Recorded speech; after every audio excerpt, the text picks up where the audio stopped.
Halo teman-teman semua, balik lagi di channel Paranoia, tempat dimana kita akan bahas kasus kriminal yang mind blowing, yang aneh, yang mengerikan, dan bikin kita mikir, kok ada ya orang jahat kayak gitu ya?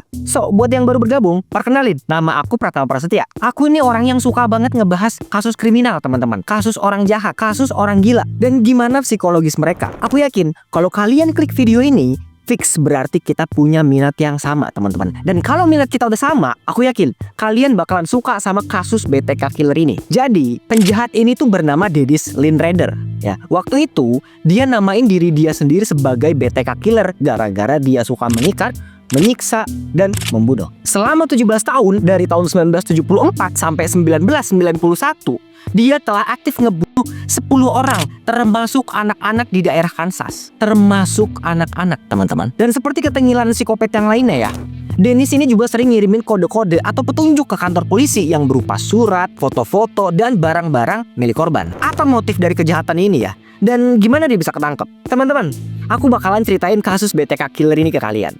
Karena yang menakutkan itu bukan hantu, teman-teman ya, tapi manusia yang udah kehilangan akal dan pikiran. Selamat datang di Paranoia. Jangan lupa subscribe.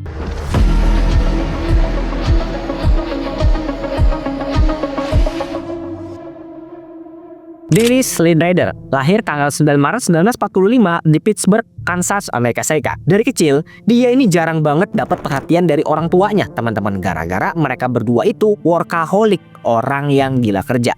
Ibunya kerja jaga toko, sedangkan ayahnya kerja di bidang konstruksi. Karena mereka kerja melulu, jadinya si Dennis dan 3 adik-adiknya ini kurang perhatian dari orang tua. Tapi anehnya, pengabaian itu cuma berdampak ke si Dennis. Di umur 6-10 tahun, Dennis mulai muncul fantasi seksual yang aneh, teman-teman, yaitu fantasi seksual sadis alias terangsang tiap kali ngelihat orang lain kena kekerasan fisik. Nah, kalian udah kebayang lah ya masa depannya orang ini tuh segila apa gitu nanti ya. Makin dia masuk masa pubertas, fantasi gilanya ini juga makin parah, teman-teman. Aku ceritain dulu ya.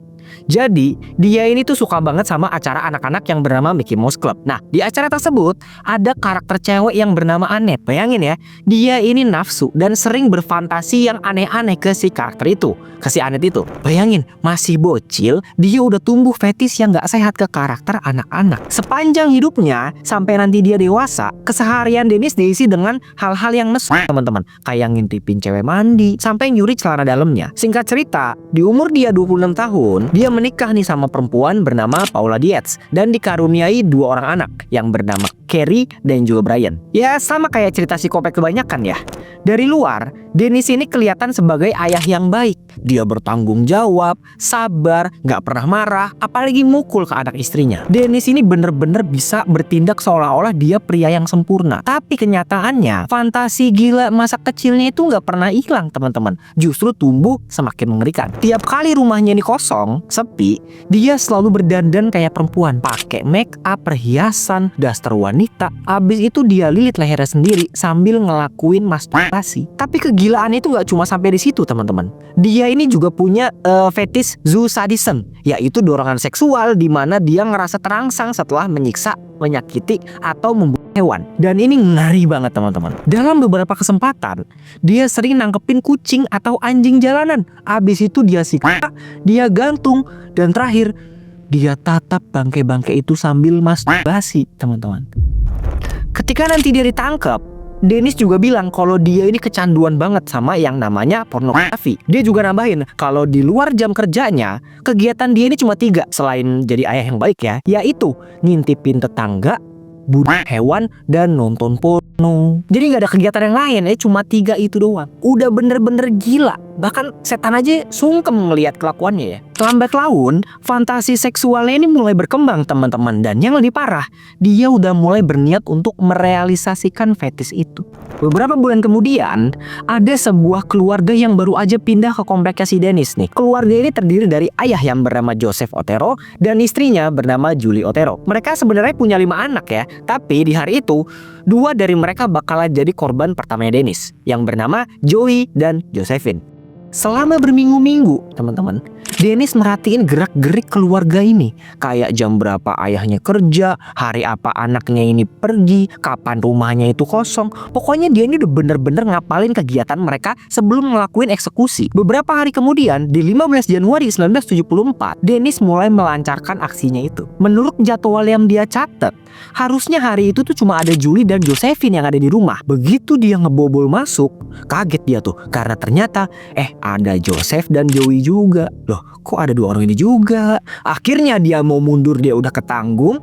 Mau maju, dia juga agak ragu. Tapi akhirnya dia tetap masuk tuh sambil nodongin Henry ini. "Woi, jangan bergerak lu.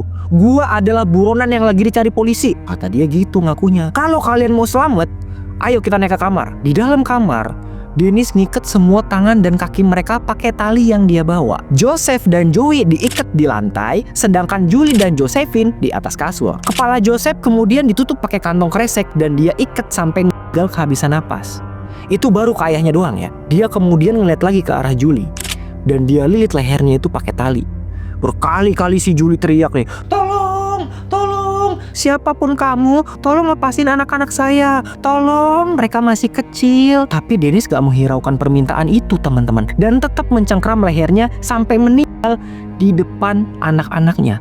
Mereka cuma bisa menangis, melotot, marah, takut, campur aduk perasaan mereka tuh. Sayangnya mereka nggak bisa berbuat apa-apa karena mulutnya udah disumpel. Setelah orang tuanya ini meninggal, Dennis nutup kepala Joel pakai kresek yang udah dibungkus pakai kain. Abis itu dia tinggalin gitu aja sambil nyeret Josephine ke dalam basement. Di sana dia ngalamin penyiksaan terburuk di dalam hidupnya teman-teman. Dia digantung tanpa busana sambil dilecehin sama si Dennis sebelum akhirnya dibunuh. Astagfirullahaladzim.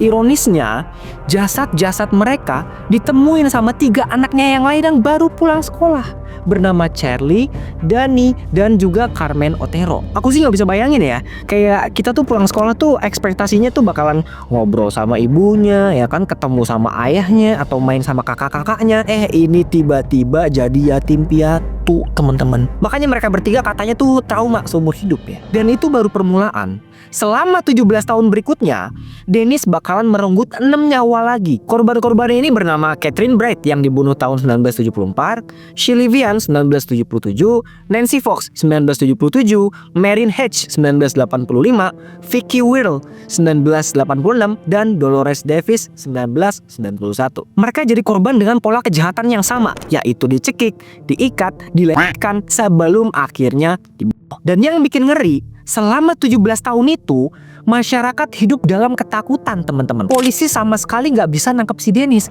Nggak tahu ciri-cirinya gimana, nggak tahu identitasnya siapa. Padahal di tiap jasad korban itu selalu ditemuin bercak cairan putih. Tapi karena pada masa itu teknologi forensik, terutama tes DNA ya, belum secanggih sekarang, jadinya polisi belum bisa ngelacak pelaku walaupun udah ada jejak cairan putih. Kasus ini pelan-pelan jadi kasus yang belum bisa dipecahkan teman-teman.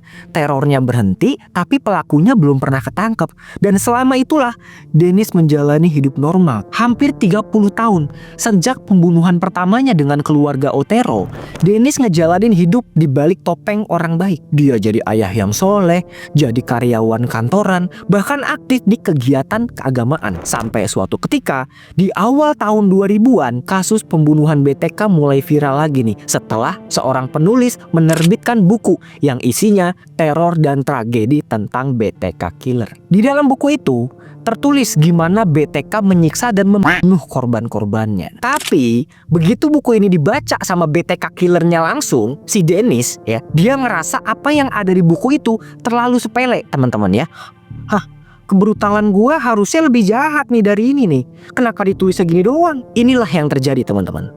Dennis tumbuh tanpa perhatian dari orang tuanya, tanpa pernah dapat pujian dari orang tuanya, tanpa dukungan emosional. Dan dari pengabaian itu ya, dia tumbuh jadi sosok narsistik yang mencari makna hidupnya lewat pengakuan dari orang lain. Dia pengen banget diakuin teman-teman kalau dia hebat, kalau dia berbahaya. Maka dari itu, dia balik lagi ngelakuin teror dengan cara ngirimin petunjuk-petunjuk ke kantor polisi dan media. Di Mei 2004, Dennis ngirimin surat ke media yang bernama Wichita Eagle yang isinya bikin masyarakat ini gempar. Di dalam amplop itu ada foto korban yang bernama Vicky Worrell dan fotokopi SIM-nya. Dari sini polisi langsung sadar nih kalau ini bukan surat sembarangan. Ini bukan info yang diketahui banyak orang. Ini kemungkinan besar dikirim oleh BTK Killer. Sejak saat itu kasus BTK yang bertahun-tahun gak dilanjutin langsung diangkat lagi. Penyelidikan mulai dibuka ulang. Fokus utamanya difokusin ke satu hal, yaitu surat-surat ini. Setiap kalimat, setiap foto, setiap detail kecil mereka pelajarin dengan serius. Dari sini polisi tahu akan satu hal, teman-teman. Kalau BTK udah mulai ngirim petunjuk, berarti emang dia pengen dapat perhatian. Dan bener aja kan, setelah surat-surat itu, petunjuk-petunjuk lain pun mulai berdatangan, teman-teman. Di Desember 2004, polisi dapat kiriman lagi dari Dennis yang isinya boneka Barbie dengan tangan dan kakinya itu diikat. Di bagian kakinya itu juga terdapat SIM dari korbannya yang bernama Nancy Fox yang dia bunuh di tahun 1977. Selama berbulan-bulan, media dan kantor polisi digempur sama puluhan foto, sketsa gambar, teka-teki, dan tulisan dari si Dennis. Di titik ini, egonya ini mulai membesar, teman-teman. Momen ketakutan masyarakat jadi headline di koran dan berita TV. Dennis yang nonton berita itu, tuh kan, akhirnya lu tahu kan BTK Killer sehebat apa? Enak aja lu cerita gua lu kurang-kurangin. Dia mulai ngerasa jumawa. Dia mulai ngerasa kebal hukum. Dia ngerasa sangat percaya diri, teman-teman. Nih ya, dengerin ya. Semakin orang ngerasa percaya diri, ngerasa jadi raja, maka semakin gampang orang tersebut itu jatuh. Dan itu yang terjadi sama Dennis ya, yang bikin dia akhirnya ditangkap dan membusuk di penjara. Siap-siap ya. Gini. Jadi, pada suatu kesempatan, Dennis ngirimin pertanyaan ke sebuah media koran yang isinya tulisan, kalau saya ngirimin petunjuk atau pesan-pesannya lewat kaset, polisi bisa ngelacak pengirimnya nggak ya? Nah, kan goblok kan? Bayangin, dia mau nanya, tapi nanyanya itu ke orang yang punya gitu. Istilahnya tuh dia lagi dirampok nih ya. Nah, rampoknya itu minta pisau. Tapi kalian ngomong ke perampoknya nih, kalau kamu saya kasih pisau, kamu jangan tusuk saya ya. Ya harusnya nggak mungkin dong. Kalau rampoknya itu dikasih pisau, ya langsung dijelek kita kan. Makanya polisi juga ngebales itu dengan pernyataan, tidak bisa. Kami tekankan sekali lagi, kalau suratnya dikirim lewat kaset, kami tidak bisa melacak pengirimnya. Apakah beneran gak bisa dilacak? Ya jelas bisa. Polisinya kan gak bego kayak si Dennis ya. Bahkan kalau pakai kaset justru lebih gampang ngelacaknya. Akhirnya Dennis masukin tuh file-file foto, file petunjuk ke dalam sebuah kaset. Polisi yang terima kaset itu langsung dengan gampangnya ngelakuin digital forensik. Dan hasilnya ketahuan kalau di dalam kaset itu pernah ada file dokumen Microsoft Word yang ketika dibuka kelihatan kalau dokumen itu ditulis oleh seorang pria bernama Dennis Lindreder, teman-teman. Di sini polisi langsung, oh jadi selama ini BTK Killer bernama Dennis. Oke. Tapi mereka nggak bisa main tangkap gitu aja nih, teman-teman. Pengadilan butuh bukti lain yang lebih konkret. Akhirnya polisi datang ke klinik lokal di Kansas untuk ngambil sampel DNA dari Carrie, anak perempuannya si Dennis yang waktu itu pernah pap smear di sana. Dari DNA itu, mereka nyocokin nih sama DNA yang ditemuin di bawah kuku korban yang bernama Vicky Worrell. Dan hasilnya ternyata cocok. Berarti ayahnya Carrie dan BTK Killer adalah orang yang sama, yaitu Dennis.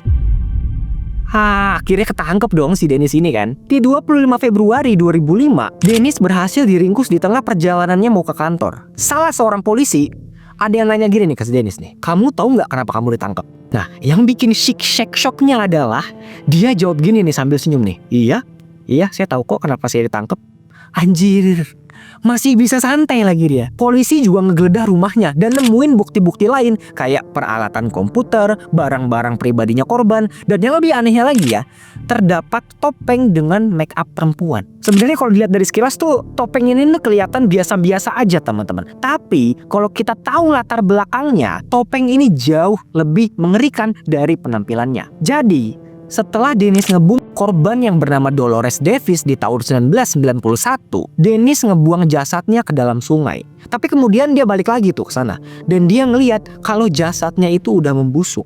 Karena bagian mukanya itu jelek, menurut si Dennis ya, akhirnya dipakailah topeng ini ke jasad Dolores untuk kemudian dia foto buat kenang-kenangan.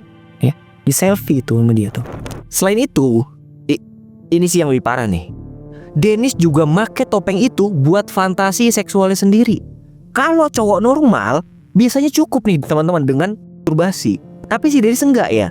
Dia mesti pakai topeng ini dan mengikat dirinya sendiri di pohon atau di kasur untuk kemudian bisa mencapai klimaks.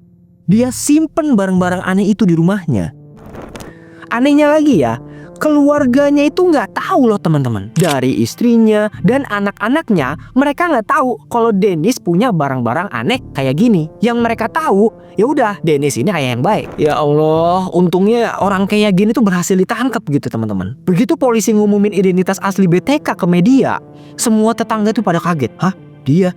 Oh, ini beneran Pak Dennis nih BTK Killer. Orang-orang tuh pada kaget karena mereka nggak kebayang gitu ya, orang sesoleh itu, ayah sebaik itu ternyata pembunuh berantai. Begitu identitasnya kebongkar, istrinya Dennis langsung minta cerai seketika tuh. Sementara anak-anaknya, Carrie dan si Brian, mereka ngalamin shock psikologis berat. Carrie akhirnya keluar kota, ganti nama, dan langsung lost contact sama bapaknya. Di 2025, Carrie tampil di film dokumenter dari Netflix yang isinya tanggapan gimana rasanya punya ayah seorang BTK Killer. Nama filmnya itu My Father is BTK Killer kalau nggak salah ya. Kalian bisa cari aja tuh di Netflix ya. Di 28 Februari 2005, Dennis didakwa atas tuduhan pembunuhan tingkat pertama. Menurut dokter psikologi forensik, Dennis didiagnosis menderita narsistik obsesi kompulsif.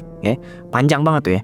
Oh, sama satu lagi, ada antisocial personality disorder. Si dokter itu juga bilang kalau Dennis selalu butuh perhatian, butuh dikagumi, dan kurangnya rasa empati. Di 18 Agustus 2005, hakim resmi ngejatuhin hukuman 10 kali penjara seumur hidup berturut-turut dengan minimal 175 tahun tanpa bebas bersyarat buat si Dennis. Dia dipenjara di sel isolasi yang sempit dan gelap. Lebih kayak bukan penjara gitu ya, tapi lebih kayak goa. Di tahun 2026 ini, atau seenggaknya waktu video ini aku buat ya, Dennis masih hidup dan ditahan di penjara dengan usia kurang lebih 80 tahun. Bisa dipastikan kalau Dennis Lynn Rader, si BTK Killer itu selamanya di penjara dan gak akan pernah dibebaskan. So, dari kasus ini bisa kita lihat teman-teman ya, kalau penjahat itu bisa pakai kedok yang macam-macam. Bisa dia orang yang baik, temen yang baik, atau tokoh yang kita anggap suci. Intinya mereka bisa aja tuh di sekitar kita. Aku doain semoga kita semua terhindar dari orang-orang yang jahat, orang-orang yang zolim, orang-orang yang mau nyakitin kita dan keluarga kita. Karena yang menakutkan itu bukan hantu teman-teman ya, tapi manusia yang udah kehilangan akal dan pikiran. Kalau kalian suka sama konten ini, jangan lupa like, komen, dan juga subscribe biar aku semangat bikin videonya. Terakhir, aku Pratama Prasetya pamit. Terima kasih udah nonton. Mohon maaf jika ada kesalahan kata dan perilaku. See you on the next one.